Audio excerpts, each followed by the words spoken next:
Guys, welcome back to my vlog. So guys, ಇವತ್ತು ನಮ್ಮ ಕಾಲೇಜಲ್ಲಿ ಸೈನ್ಸ್ ಡಿಪಾರ್ಟ್ಮೆಂಟ್ ಅವರು ಎಕ್ಸಿಬಿಷನ್ನ ಇಟ್ಕೊಂಡಿದ್ದಾರೆ. ಸೊ ಯಾವ್ಯಾವ ರೀತಿ ಮಾಡಿದ್ದಾರೆ, ಏನೇನು ಮಾಡಿದ್ದಾರೆ ಅಂತೆಲ್ಲ ಈ ವ್ಲಾಗಲ್ಲಿ ತೋರಿಸ್ತಾ ಇದ್ದೀನಿ. ಸೊ ಸ್ಟಾರ್ಟ್ ಮಾಡೋಣ, ನೋಡ್ಕೊಂಬನ್ನಿ. ಗೈಸ್, ಇದು ನಮ್ಮ ಕಾಲೇಜ್ ಕುವೆಂಪು ಸಭಾಂಗಣ. ಇದರೊಳಗಡೆನೆ ಎಲ್ಲ ಮಾಡಿರೋದು. ಗೈಸ್, ಎಲ್ಲರೂ ಡಿಫ್ರೆಂಟಾಗಿ ಮಾಡಿದ್ದಾರೆ. ಬಟ್ ತುಂಬಾ ಚೆನ್ನಾಗಿದೆ, ನೋಡೋದಕ್ಕಂತೂ ಸಖತ್ ಇಷ್ಟ ಆಯಿತು. ಮತ್ತು ಒಳಗಡೆ ಹೋಗಿ ಎಲ್ಲರೂ ಅವ್ರವರು ಏನೇನು ಮಾಡಿದ್ದಾರೆ ಚೆನ್ನಾಗಿ ಎಕ್ಸ್ಪ್ಲೇನ್ ಮಾಡಿದ್ರು. ತುಂಬಾ ಚೆನ್ನಾಗಿತ್ತು ನೋಡಿ. ಆ್ಯಂಡ್ ಇಲ್ಲಿ ತುಂಬಾ ಡಿಸ್ಟರ್ಬ್ ಇದೆ. ಸೊ ಹಾಗಾಗಿ ಅವರು ಎಕ್ಸ್ಪ್ಲೇನ್ ಮಾಡಿರೋದೆಲ್ಲ ಅಷ್ಟು ಕೇಳಿಸಿಲ್ಲ ಅಂದ್ಕೊಳ್ತೀನಿ. ಆದಷ್ಟು ನಾನು ವಿಡಿಯೋ ಮಾಡಿದ್ದೀನಿ ನೋಡಿ.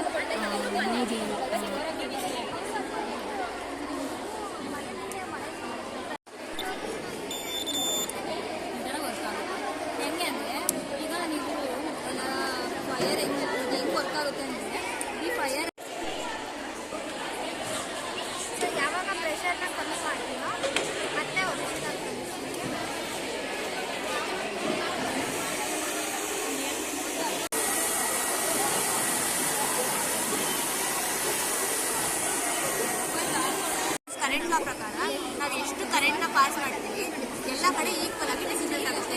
ಕಿರ್ಚಾಫ್ ವೋಲ್ಟೇಜ್ ಲಾ ಪ್ರಕಾರ ಟೋಟಲ್ ವೋಲ್ಟೇಜ್ ಇದೆ, ಅದು 0 ಆಗುತ್ತೆ. 57 ಡಿಗ್ರಿ ಸೆಲ್ಸಿಯಸ್ ಮೀಟರ್ ಸೆನ್ಸ್ ಮಾಡಿದಾಗ ವಾಟರ್ ಫ್ಲೋ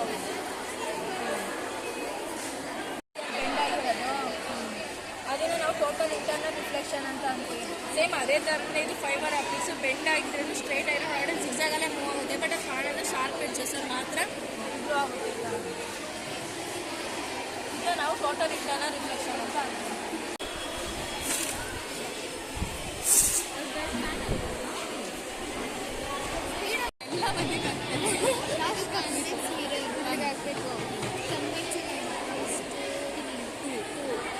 ಇದು ಸೆನ್ಸರ್ ಆಯ್ತಾ, ಈ ಸೆನ್ಸರ್ಗೆ ಲೈಟ್ ಹಾಕ್ತೀವಿ.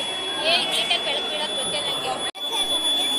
ಏನಕ್ಕೆ ಅಂದರೆ ಮನೆ ಅಕ್ಕ ಇದೆಲ್ಲ ಕ್ವಾಂಟಿಟೀಸು, ಅದು SI ಯೂನಿಟ್ಸ್, ಮ್ಯಾಥ ಫಾಲೋಯಿಂಗ್ ಥರ. ಇವಾಗ electric current SI unit ampere, ಅಲ್ಲಿಗಿಟ್ಟರೆ ಲೈಟ್ ಆಗುತ್ತೆ. ಅದೇ ರಾಂಗಿಗಿಟ್ಟರೆ ಬೇರೆದಕ್ಕಿಟ್ಟರೆ ಲೈಟ್ ಆಗುತ್ತೆ. ಈಗ ಲುಮಿನಸ್ ಇಂಟೆನ್ಸಿಟಿಗೂ ಅಷ್ಟೇ, ಕ್ಯಾಂಡಲ್ ಆಗಿಟ್ಟರೆ ಬರುತ್ತೆ. ಎಲ್ಲ ಬೇರೆ. ಇದು ಸೋಪ್ ವಾಟರು ಸರ್ಫೇಸ್ ಟೆನ್ಷನ್ನ ರೆಡ್ಯೂಸ್ ಮಾಡುತ್ತೆ. ಹಂಗೆ ರೆಡ್ಯೂಸ್ ಮಾಡೋದ್ರಿಂದ ಬಬಲ್ ಫಾರ್ಮ್ ಆಗುತ್ತಲ್ಲ, ಅದು ಬೇಗ ಒಡೆದೋಗಲ್ಲ. ಈಗ ಅಲ್ಲಿ ಬಬಲ್ ಫಾರ್ಮ್ ಆಗಿದೆ, ಈ ಥ್ರೆಡ್ ಒಳಗಿರೋ ಬಬಲ್ ಹೊಡೆದ್ರೆ ರೌಂಡ್ ಶೇಪ್ ತಗೊಳುತ್ತೆ. ಇಲ್ಲಿದೆ, ಇಲ್ಲಿ ಬಬಲ್ ಇತ್ತು, ಆ ಬಬಲೇ ಫೋರ್ಸ್ ಹಾಕೋದು. ಇದ್ರ ಮೇಲೆ ವಾಟರ್ ಚೆಲ್ಲುತ್ತೆ, ಯಾಕೆಂದರೆ ಗ್ಯಾಪ್ ಇದೆ, ವಾಟರ್ ಚೆಲ್ಲುತ್ತೆ, ಅದು ನೀರು ಕೆಳಗೆ. ಇದು 4 ಸ್ಪೂನ್ ಸಾಲ್ಟ್ ಸೊಲ್ಯೂಷನು, ಇದು 6 ಸ್ಪೂನ್ ಸಾಲ್ಟ್ ಸೊಲ್ಯೂಷನ್. ಎಲ್ಲ ಸಾಲ್ಟೇ ಮಿಕ್ಸ್ ಮಾಡಿದ್ದೀವಿ ಅಷ್ಟೇ. ನಾರ್ಮಲ್ ವಾಟರಿಗೆ ಎಗ್ ಹಾಕಿದ ತಕ್ಷಣ ಈಸಿಯಾಗಿ ಕೆಳಗಡೆ ಸಿಂಕ್ ಆಗ್ತದೆ, ಮುಳುಗ್ತೈತೆ. ಯಾಕೆ ಅಂತಂದರೆ ಇದು ವೆಯ್ಟ್ ಇರುತ್ತಲ್ಲ, ನೀರಿಗೆ ಕಂಪೇರ್ ಮಾಡಿದ್ರೆ ಅದು ಜಾಸ್ತಿ ಇರುತ್ತೆ ವೆಯ್ಟ್, ಹಾಗಾಗಿ ಇದು ಕೆಳಗಡೆ ಮುಳುಗುತ್ತೆ.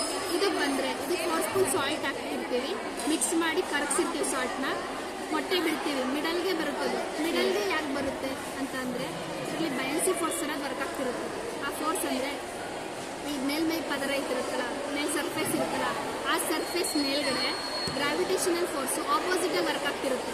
ಸೊ ಅದು ಮುಳುಗಕ್ಕೆ ಹೋಗ್ತಿರಲ್ಲ, ತೇಲಕ್ಕೆ ಹೋಗ್ತಿರಲ್ಲ. Buoyancy force equal to weight ಆಗಿರುತ್ತೆ.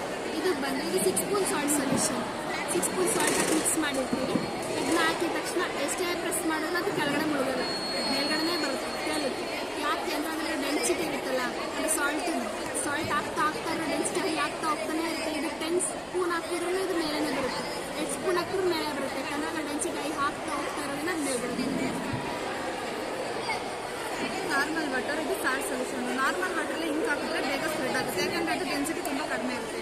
ಅದೇ ಸಾಲ್ಟ್ ಸೊಲ್ಯೂಷನಲ್ಲಿ ಇಂಕ್ ಹಾಕಿದ್ರೆ ಅದು ಫ್ಲೋಟ್ ಆಗುತ್ತೆ, ಯಾಕೆಂದರೆ ಸಾಲ್ಟ್ ಸೊಲ್ಯೂಷನ್ ಡೆನ್ಸಿಟಿ ಹೈ ಇರುತ್ತೆ, ಇಂಕ್ ಡೆನ್ಸಿಟಿ ಲೋ ಇರೋದ್ರಿಂದ ಅದು ಫ್ಲೋಟ್ ಆಗುತ್ತೆ.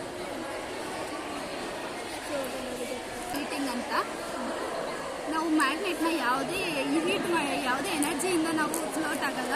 ಮ್ಯಾಗ್ನೆಟಲ್ಲಿ ತುಂಬ ಪ್ರಾಪರ್ಟೀಸ್ ಬರುತ್ತೆ. ಅದರ ಒಂದು ಪ್ರಾಪರ್ಟಿ ಅಂದರೆ ಫೆರೋಮ್ಯಾಗ್ನೆಟಿಕ್ ಪ್ರಾಪರ್ಟಿ ಅಂತ ಬರುತ್ತೆ. ಆ ಪ್ರಾಪರ್ಟಿಯಿಂದ ಈ ಮ್ಯಾಗ್ನೆಟ್ ಫ್ಲೋಟ್ ಆಗ್ತಿದೆ.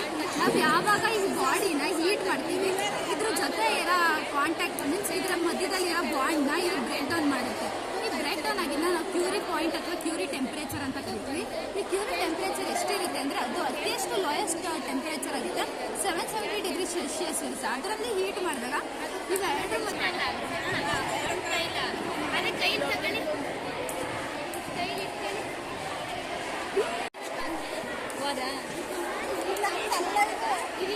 ಯಾವುದೇ ಕೈಯಿಂದ ಟ್ಯಾಪ್ನ ಆನ್ ಮಾಡಿದ್ರೆ ನಲ್ಲಿ ತಿರ್ಗಿದಾಗ ಆಟೋಮೆಟಿಕ್ ಆಗಿ ನೀರು ಬರುತ್ತೆ. ನಾವಿಲ್ಲಿ ಸೆನ್ಸರ್ ಅಂತ ಕೈ ಇಟ್ಟಾಗ ಮಾತ್ರ ಸೆನ್ಸರಿಂದ ಕೈ ತಟ್ಟಾಗ ಅದು ಆಟೋಮೆಟಿಕ್ ಆಗಿ ನೀರು ಆಫ್ ಆಗುತ್ತೆ. ನೋಡ್ತೀರಾ ಸೆನ್ಸ್ ಮಾಡಿ ಕರೆಂಟ್ ಹೊಡೆಯಲ್ಲ ಎದುರ್ಕಾಗುತ್ತೆ. ಬಾಸ್ಗಳಲ್ಲಿ ಹಾಸ್ಪಿಟಲ್ಗಳಲ್ಲಿ ಸ್ಕೂಲ್ಗಳಲ್ಲಿ ಎಲ್ಲ ಕಡೆ ಯೂಸ್ ಮಾಡ್ಬೋದು. ಟ್ರಾನ್ಸ್ಫರ್ ಒಂದಿಷ್ಟು ಒಂದಿಷ್ಟು ಪ್ಲೇಸು ಇಲ್ಲಿ ಎನರ್ಜಿ ಹಾಕಿದ್ರೆ ಇಲ್ಲಿಗೆ ಟ್ರಾನ್ಸ್ಫರ್ ಆಗುತ್ತೆ. ಹೋಗೋದು ಐಸ್ ಇದೆ ಸಮುದ್ರ ಅಲೆಗಳು ಕ್ರಿಯೇಟ್ ಆಗುತ್ತಲ್ಲ ಆ ಥರನೇ ಮನೆಗಳಿರಲ್ಲ ಅದು ಕ್ರೆಸ್ಟೆಡ್ ರಫ್ ಅಂತಾರೆ. ಆ ಕ್ರೆಸ್ಟೆಡ್ ರಫ್ ಜಾಸ್ತಿ ಆದರೆ ಸುನಾಮಿ ಆಗುತ್ತೆ. ಸೆಕೆಂಡ್ ಟೈಮ್ ಲಾಂಗಿಟ್ಯೂಡಲ್ ಸ್ವಲ್ಪ ಒಂದು ಕಡೆ ಮಾತ್ರ ಕಂಪ್ರೆಷನ್ ಆಗಿದೆ ಅನಿಸುತ್ತಲ್ವಾ, ಎಲ್ಲ ಹತ್ತತ್ರ ಇದ್ದಾವೆ. ಇನ್ನೊಂದು ಕಡೆ ಬಿಡ್ಬಿಡಿ ಇದೆ, ಅದು ಕಂಪ್ರೆಷನ್ ರೇಟ್ ಫ್ರಾಕ್ಷನ್. ಅದರಿಂದ ನಾನು ಮಾತಾಡೋದು ವೇವ್ಸ್ ಕಂಪ್ರೆಷನ್ ರೇಟ್ ಫ್ರಾಕ್ಷನ್ ಆಗಿದೆ. ಮತ್ತು ಸ್ಕ್ಯಾನಿಂಗಲ್ಲೂ ವೇವ್ಸ್ನ ಯೂಸ್ ಮಾಡ್ತೀವಿ.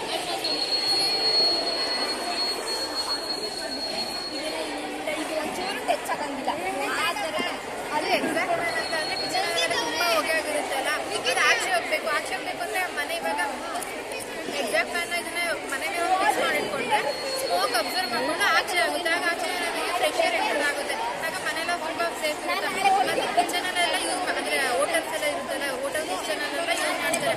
ಅಡುಗೆ ಮಾಡ್ತಾ ಇರ್ತಾರೆ, ತುಂಬ ಹೊಗೆ ಆಗಿರುತ್ತೆ. ಆದರೆ ಆಚೆ ಹಾಕೋಸ್ಕರ ಯೂಸ್ ಮಾಡ್ತೀವಿ. ಇದನ್ನ ತಗೊಂಡೋಗ್ಬೇಕು, ಟಚ್ ಮಾಡಬಾರ್ದು. ವೈರ್ಗೆ ಟಚ್ ಮಾಡಿದ್ರೆ ಸೌಂಡ್ ಬರುತ್ತೆ. ನೀವು ಆಡೋದಾದ್ರೆ 2 ರೂಪೀಸ್ ಕೊಟ್ಟು ಆಡಬೇಕು. ವಿನ್ ಆದರೆ 10 ರೂಪೀಸ್.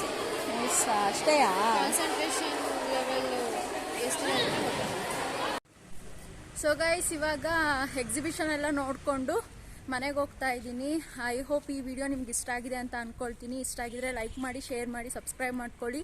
ನಿಮ್ಮ ಫ್ರೆಂಡ್ಸ್ಗೆ ಎಲ್ರಿಗೂ ಶೇರ್ ಮಾಡಿ ಸಪೋರ್ಟ್ ಮಾಡ್ತಾ ಇರಿ. ಬಾಯ್.